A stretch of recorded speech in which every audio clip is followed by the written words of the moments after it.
Jack Turner, age 32, has recently wrapped up a 2-year overseas military deployment and has returned to his Midwestern hometown. The gamut of emotions swirling within me is indescribable, a veritable cocktail of sentiments. Those 2 years stretched endlessly, a protracted trial by fire, compounded by the ache of separation from Amanda. Our acquaintance spans half a decade, and we've been bound by marriage for 3 of those years. Our life together was serene until the fateful orders arrived, forcing me to leave her behind. During that time, I found myself missing innumerable moments, casting uncertainty over the future plans we had so eagerly laid out. She is my cornerstone, our home, a sanctuary nestled deep in my heart, where I often envisioned returning to start afresh. As the aircraft touched down, my heart pounded erratically. Despite my seasoned adulthood and numerous missions under my belt, this homecoming evoked an unexpected nervousness. I had anticipated a seamless transition, leaping into her arms without a second thought. Instead, my feet felt leaden, burdened by the weight of maturity, which seems to tag along with the bittersweet silence of long-awaited reunions. In the airport's pickup zone, her car stood out amidst the throng, and there she was, Amanda. Clad in a blue denim jacket, her familiar smile beamed at me. Time had etched subtle lines around her eyes, yet her gaze retained its tender glow. Her eyes sparkled with delight upon seeing me, calling my name with fervor as she rushed into my embrace. In that moment, the chaos of the world stilled, and all my weariness and pain seemed to dissipate, as though time itself had stood still. We remained there, locked in an embrace by the airport exit, basking in the warmth of that rare and cherished closeness. "You've changed," she murmured, her gaze flickering with a playful glint. "You think I've changed? Haven't you changed too?" I replied with a smile, breathing in the scent of her hair. "I've simply learned to manage my time more effectively," she responded with a grin, gently extracting herself from my embrace to take my hand, guiding me toward her car. Over the past 2 years, the fabric of our lives had been gently rewoven with tales of domestic shifts and updates from cherished friends. Her voice, soothing and well-known, caressed my ears as if no time had elapsed since we last spoke. It wasn't long before my knotted anxiety began to unravel, melting away with the mellifluous cadence of her speech. Our conversation was proceeding pleasantly when Amanda abruptly halted, her features adopting a more intricate mosaic of emotion. Her gaze wandered toward the panes of glass as if she were grappling with an internal dilemma.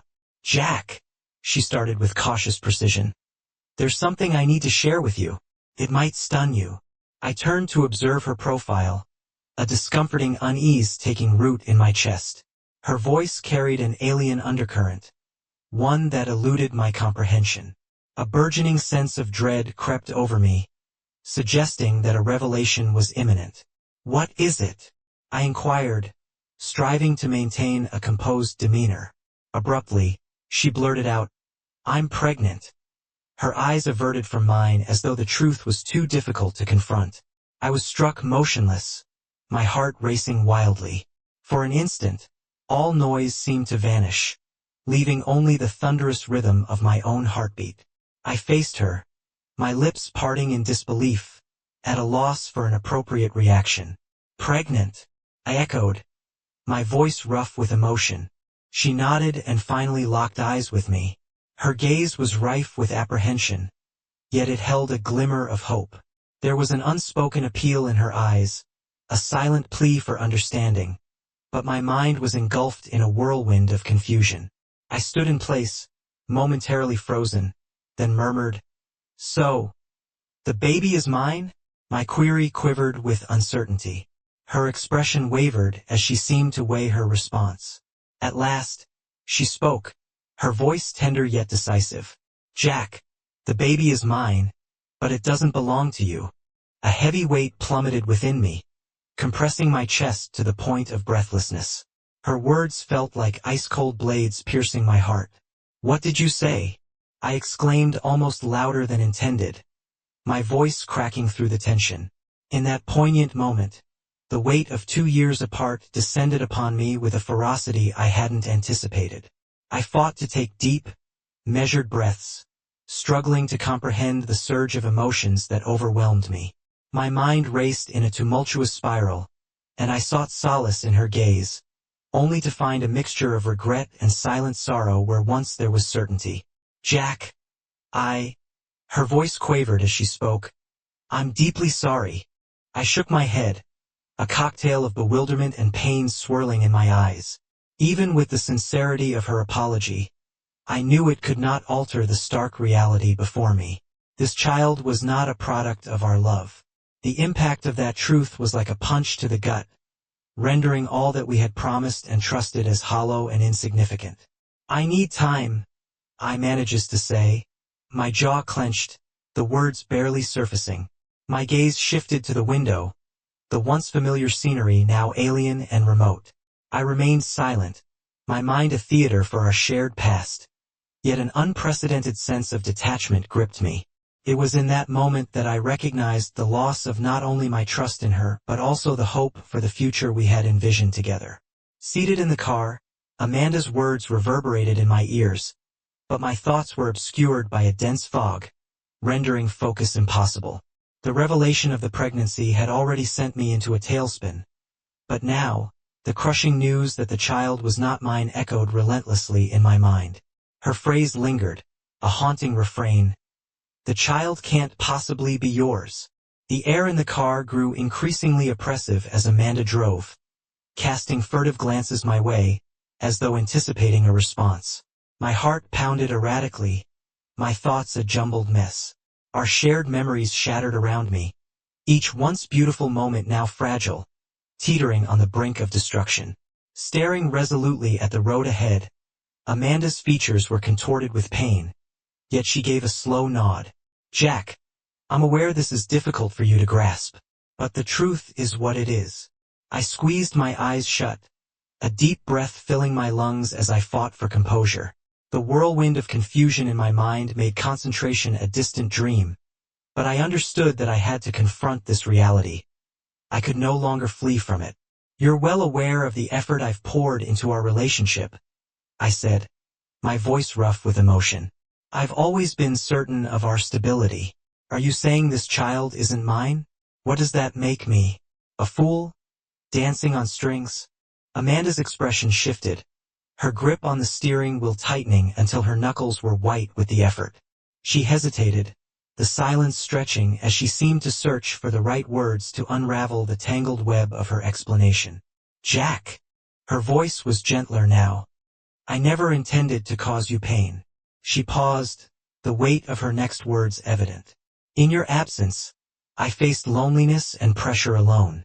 Matt, his support was my anchor, and I'm lost as to how I found myself in this predicament. Matt, the name triggered a rapid assembly of clues in my mind, forming a nightmarish image. Matt, the son of Bill, my close friend. We had shared drinks, confidences, and hardships. Now, that same friend had become the architect of my betrayal. How could you, with him? I asked, striving to maintain control over my emotions. Do you even recognize who he is?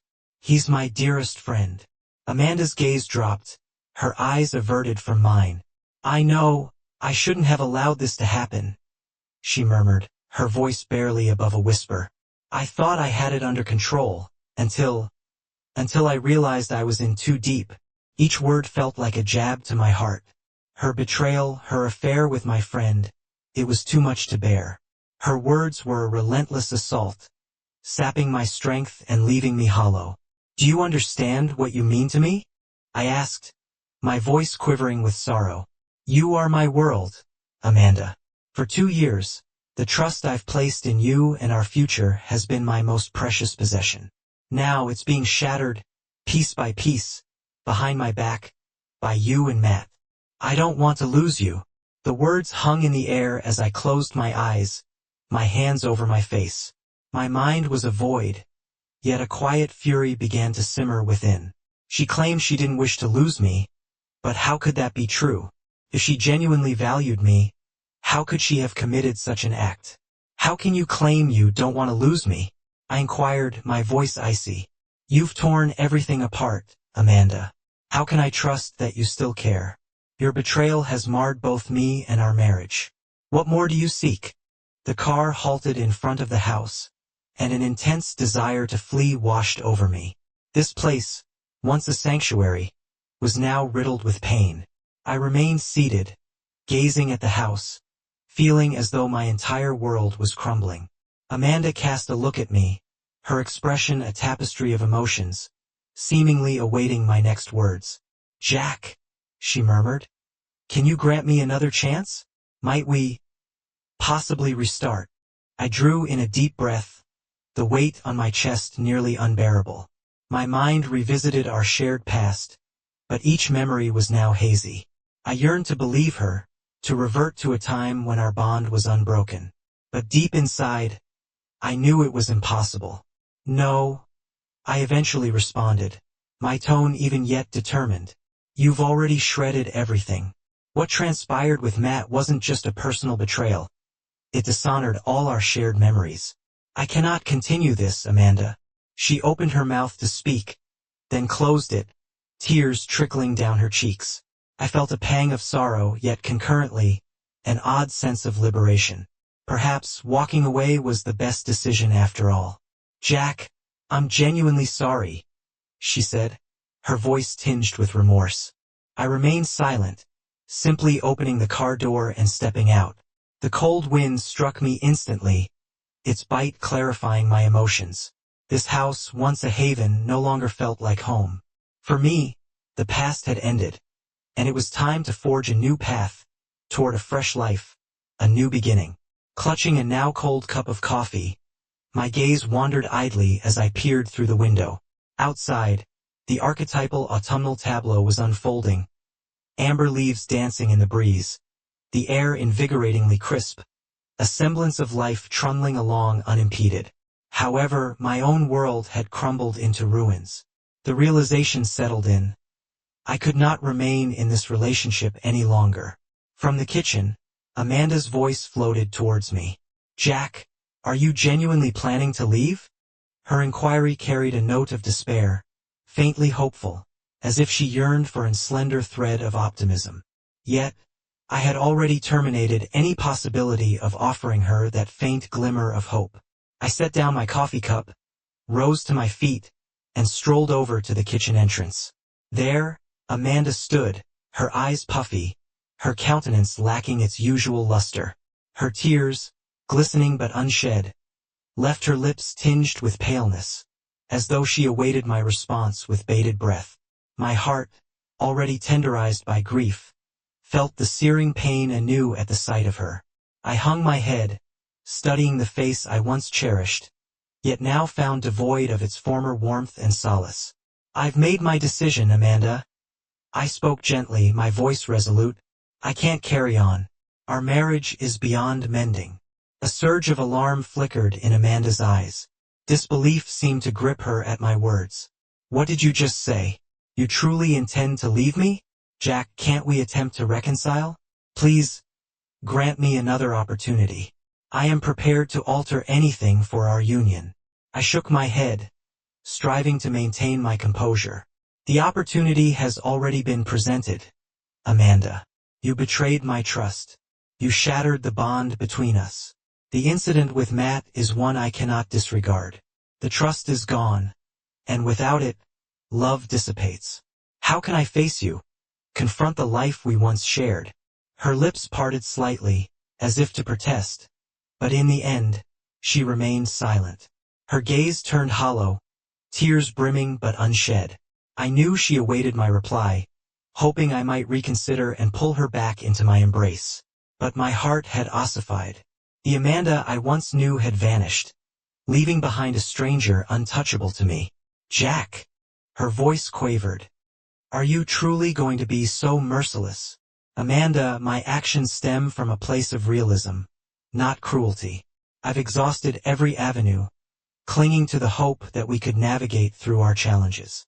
However, it's apparent that our paths have diverged, and the erosion of my trust has left me unable to continue investing in this relationship." Overwhelming tide of disappointment and heartache seemed to well up from her very core, dimming her eyes. She retreated to the living room, her form curled up on the couch, a picture of vulnerability. My heart ached deeply, yet I knew that flight would only delay the inevitable. I loved her fiercely and fought to maintain our bond, but in the end, I found myself powerless. Taking a fortifying breath, I approached her, standing quietly beside her. She remained unreachable, her gaze averted as tears once again began to cascade down her cheeks. My voice was gentle as I delivered the inevitable. I'm going to move out. This decision had crystallized within me. I could no longer reside here, allowing myself to be engulfed by the ghosts of our past. Amanda offered a small, resigned nod, her eyes reflecting both surrender and fatigue. I understand, she replied, her tone subdued. Your determination is unwavering. You've made your choice, Jack. I'm sorry. I wish you happiness, Amanda, I expressed. No matter the path you choose, I hope it leads you to contentment. The subsequent days were fraught with complexity. Despite having reached my decision, the act of leaving this house was fraught with difficulty. The space was cluttered with relics of our shared history, each memento a testament to the life we once knew. Every touch ignited a surge of emotions, remorse, sorrow, and a profound regret. Jack, try not to forget the brave times we experienced, Amanda would say, her voice tinged with sorrow. I admit my mistakes, but please, allow our memories to retain their dignity. I recognized her attempt to salvage something from the ruins, but my heart had already checking out. Our love and the past were akin to grains of sand, slipping away beyond my grasp. I started to collect my belongings, preparing for a fresh start in a small apartment near the military base. I promised a simplicity that would afford me the chance to reflect and breathe. Transitioning from the house brimming with warmth and cherished memories, I ventured into a new phase of my existence. I settled into a humble abode nestled on the city's perimeter, situated conveniently near the military base. Although the apartment was far from opulent, it symbolized the dawn of a new beginning for me. During the initial days, I found myself accomplishing little, spending most of my time in the sparsely furnished living room, almost as if I were compelling myself to confront the void of my losses. The absence of Amanda's laughter and the echoes of our shared moments left only an abyss of silence in their wake. Occasionally, her visage would surface in my thoughts, her eyes reflecting a profound sense of guilt, and her voice quivering during conversations. Her presence in my mind would trigger a piercing ache in my chest, reminiscent of a weight compressing my lungs, making each breath an effort.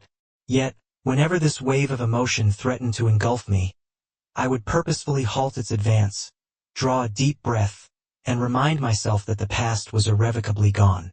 I had to release the grip on memories that were forever out of reach.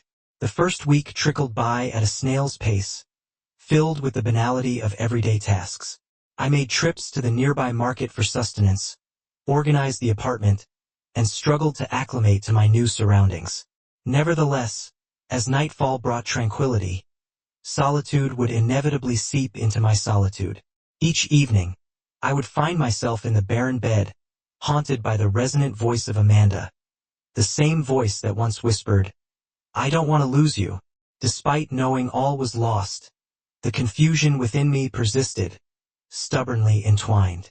Several days into this existence, I resolved to contact Bill. Avoiding the conversation was no longer an option. Even though I was reticent to confront him, unsure of how to face the inevitable, I recognized that he warranted an explanation. After all, our friendship had weathered years of shared experiences. I reached out to Bill and we arranged a meeting. There was a detectable note of surprise in his response, but he consented to our get-together. We decided on a bar we used to frequent, a place with a hint of wear but brimming with nostalgia.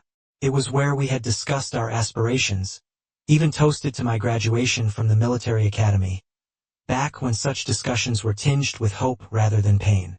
I settled into my usual spot in the corner of the bar, a place steeped in our shared memories, anticipation mingling with the dim lights. Bill sauntered in, a mere 5 minutes behind schedule, his eyes flicking across the patrons before they settled on mine.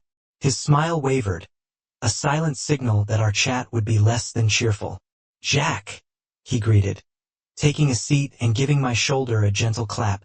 "You don't seem yourself. How's it been going?" Small talk was never Bill's forte. He preferred to cut to the chase. He's sliding a beer bottle across the table, his gesture a silent cue to proceed. I uncapped it and took a pull, the cool liquid biting at my throat but leaving no trace of flavor.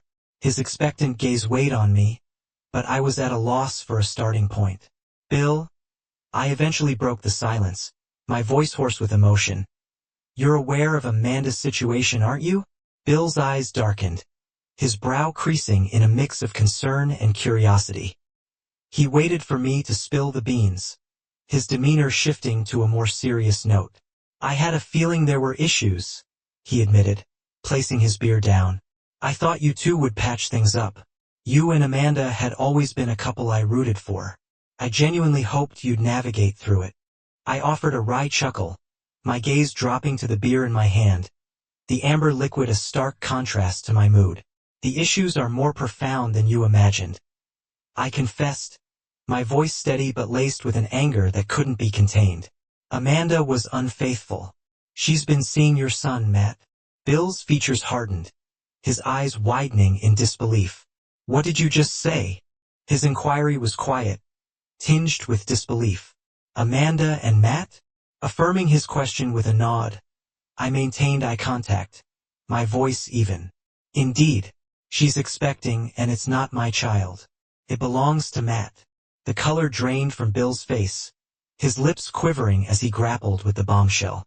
The shock was evident, and for a moment he seemed to be at a loss for words.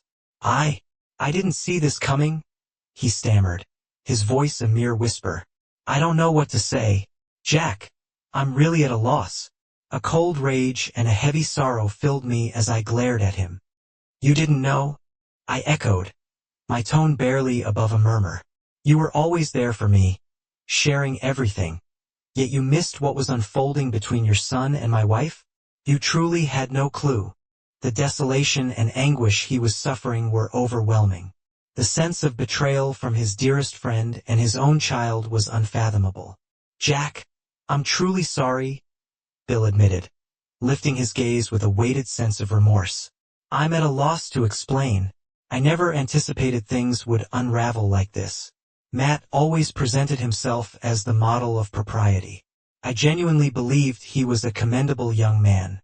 It never crossed my mind that he'd stoop to such actions." I shut my eyes, inhaling deeply to compose myself. "I understand this was beyond your control, Bill. However, I can't pursue a relationship with Amanda, and I'm unable to feign ignorance about what's transpired between us." Bill remained silent for an extended period, his comprehension of my distress apparent, along with the realization that he was powerless to rectify the situation. "Jack, I comprehend. If you need some space, I'm aware. Our friendship spans decades. I'm well aware of the toll this is taking on you." I nodded slowly, affirming his words. "Indeed, certain things are irrevocable." The bar's noise escalated around us, yet our conversation was steeped in a solemn stillness. The divide that had emerged between Bill and me seemed insurmountable. No matter our words, they failed to bridge the vast chasm that now separated us. Our camaraderie would never recover its former innocence. Exiting the bar, a whirlwind of emotions enveloped me. Although the end of my friendship with Bill was inevitable, vocalizing the truth delivered an unforeseen sense of liberation. In a sense, it signified the conclusion of a significant chapter in my life. From this juncture, I was determined to forge ahead, seeking my own path, regardless of the solitude or adversity that awaited me. The bracing wind that greeted me as I stepped outside seemed to echo the loss of the past and the uncertainty of the future. My next steps were unknown, but one thing was certain. I was alone in facing them. The days that followed my move into the new apartment were marked by a profound sense of loneliness and weightiness. Each morning, the sun would stream through the curtains, illuminating my unchanged breakfast table. The modest one-bedroom apartment, complete with a small living room and a compact kitchen, held no grandeur, yet it was rife with the potential of fresh starts. I sought solace in the simplicity of my daily routines, gradually acclimating to the solitude. An unforeseen phone call disrupted the delicate tranquility. The caller was Bill, his voice wavering, lacking its usual certainty and composure, instead laden with an undercurrent of strain. "Jack, I need to speak with you.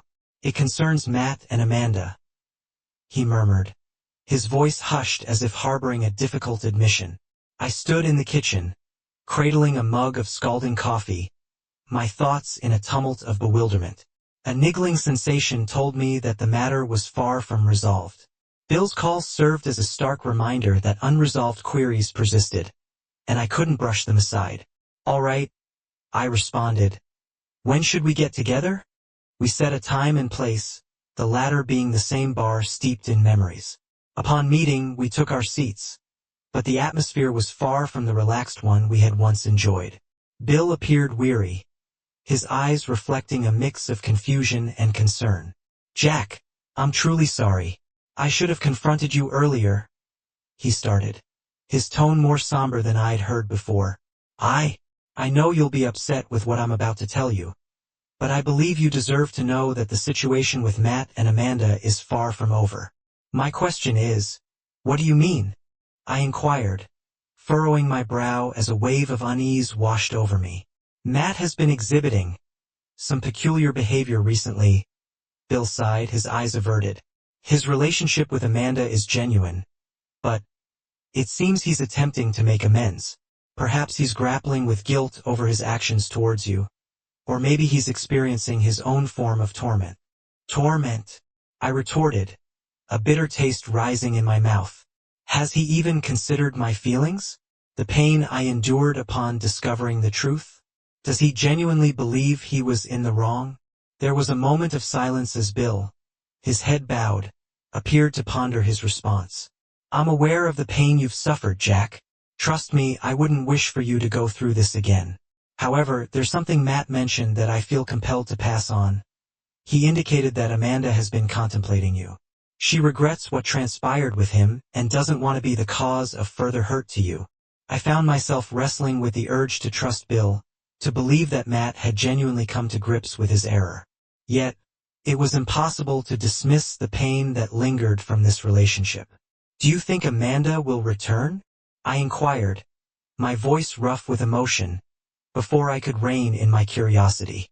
Deep down, I harbored a premonition, a kernel of hope that maybe she would come back, granting me an opportunity to rewrite our story. Yet, I was well aware that this hope was a mere masquerade of self-torment. Bill's gaze met mine, laden with solemnity. "Only Amanda can provide that answer," he replied. "She caused you pain, and now, the decision to return and confront the aftermath rests solely with her." A chuckle escaped my lips, tinged with bitterness. "You think I should give her another shot?" I exclaimed. "I've already extended that olive branch. The trust we once shared is shattered, irreparable." Bill shook his head, a testament to his own helplessness. "Jack, it's your call. I understand the gravity of your struggle, but it's your prerogative to decide if you'll accept Amanda's remorse, if you're willing to let her back into your life. Just remember this, one thing I'm certain of: don't let hatred consume you. It only leads to further isolation and intensifies your suffering." Closing my eyes, I felt the weight of sorrow wash over me. Bill's words cut me deeply, each one a stinging reminder of my predicament. Perhaps it was time to release the grip on this fractured relationship and seek a future that aligned with my true self. However, the love I'd harbored wasn't easily extinguished. Solitude clung to me like a shadow, and in the quiet of the night, I often found myself contemplating. If Amanda were to reappear, could I forgive her? Could I open my heart to her once more? "You're holding up well, Jack." Bill's voice gently pulled me from my reverie. He exhaled a heavy sigh. "You've traversed the most challenging part. The future holds promise." I nodded, a semblance of relief washing over me, yet it was fleeting, quickly overtaken by a fog of uncertainty. How should I proceed? Should I reopen my heart to those who had caused me pain, or should I strike out on my own, forging a path unencumbered by the past? In pursuit of the person I'm destined to become, the individual unburdened by past hurts, no longer carrying the heavy load of others' suffering. I rose to my feet and gently clapped Bill on the back. I appreciate you, Bill. The message is clear to me now. With that, I exited the establishment, finding myself under the embrace of a chilly night wind. I inhaled deeply, as if to banish every ounce of anguish, steeling myself to embrace the fresh dawn of a new day.